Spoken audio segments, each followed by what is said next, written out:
প্রবাসীরা সবসময় একটা জিনিস দেখেছি, যখন প্রবাসীদের দরকার হয় তখন যেইটাই হোক না কেন, সরকার হোক বা নিজের বাড়ির ফ্যামিলির লোক হোক, তখন প্রবাসীদের খোঁজে। যখন টাকার দরকার হয়, যখন টাকা সব সমাধান হয়ে যাবে, তখন পরিবার থেকে শুরু করে আপনার জাতীয় আন্তর্জাতিক যেই জায়গায় যাবেন না কেন, আমরা সেই অবহেলিত পাত্র হিসেবেই থাকবো।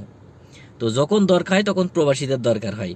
এই জন্য আমরা সকল প্রবাসীরা স্টপ হয়ে রয়েছি, যে আসলে কোন দিকে যায় আমরা দেখি একটু।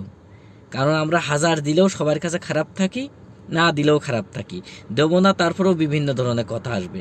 তাই আমরা একটু ওয়েট করি যে আল্লাহ কপালে কি লেখে, একটু দেখি ভালো কি খারাপ কোনো কিছু লেখে কিনা।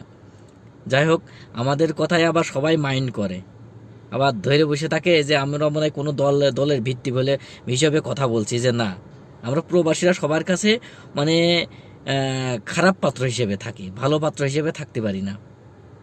তো যাই হোক, দেখি খারাপ পাত্র হয়ে কতদিন থাকা যায়। তো সবাই ভালো থাকবেন। আসসালামু আলাইকুম।